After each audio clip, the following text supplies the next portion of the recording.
warahmatullahi wabarakatuh. Perkenalkan, nama saya Afinia Diantisa dari kelas 2 BTLM. Di sini saya akan menjelaskan mengenai materi parasit caplak. Baiklah, di sini kita masuk dalam materi parasit caplak. Daftar pembahasannya akan dibahas pada materi kali ini adalah yang pertama pengertian, kedua klasifikasi, morfologi, siklus hidup, vektor, dan cara diagnosis. Yang pertama adalah pengertian. Apa itu caplak? Caplak adalah nama umum bagi hewan kecil berkaki 8, anggota Exodidea yang bersama-sama dengan tungau dimasukkan ke dalam anak kelas Acarina, ordo Arachnidea.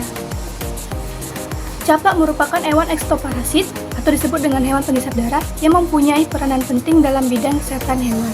Yang kedua terdiri dari dua famili. Caplak terdiri dari dua famili yaitu Isodidae dan Argosidae. Yang ketiga, caplak spesies Rhizoptesalus sanguineus adalah caplak yang paling sering terdapat pada anjing domestik. Yang kedua, klasifikasi caplak. Caplak itu terdapat dalam kingdom Animalia, filum Arthropoda, kelas Arachnida, ordo Paracitiformes, familia Isodidae, genus Rhizocephalus sanguineus. Oke, selanjutnya adalah morfologi caplak.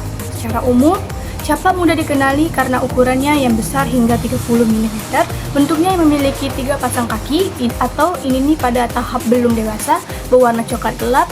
Caplak betina bagian punggungnya berbentuk eksagonal, sedangkan caplak jantan memiliki lempeng adrenal menyolok.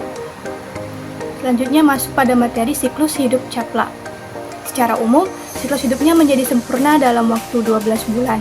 Populasi caplak akan meningkat drastis bila suhu hangat, di mana caplak memiliki sifat toleransi terhadap perubahan cuaca.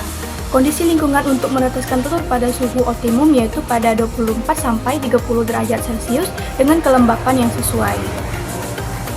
Di sini kita bisa melihat gambar siklus hidup caplak ya. Di sini terlihat caplak dewasa atau caplak betina dan caplak jantan ini akan melakukan perkawinan terlebih dahulu untuk menghasilkan telur. Nah, cara caplak bertelur yaitu dengan cara menjatuhkan dirinya ke tanah untuk mengeluarkan telur. Kemudian telur itu akan menetas menjadi larva. Larva yang baru menetas ini akan mencari inang dengan bantuan olfaktoriusnya. Setelah berhasil mendapatkan induk semang dan menghisap darahnya, larva ini akan melepaskan diri dari induk semang untuk berganti kulit atau disebut dengan molting menjadi nimfa. Kemudian nimfa ini akan menghisap darah kembali setelah kenyang. Dia itu akan jatuh ke tanah lagi dan berganti kulit menjadi caplak dewasa. Nah, caplak itu memerlukan waktu kurang lebih 1 tahun untuk menyelesaikan satu siklus hidup di daerah tropis dan lebih dari 1 tahun di daerah yang lebih dingin. Kemudian caplak dewasa itu setelah kawin itu akan menghisap darah sampai kenyang atau disebut dengan engorget.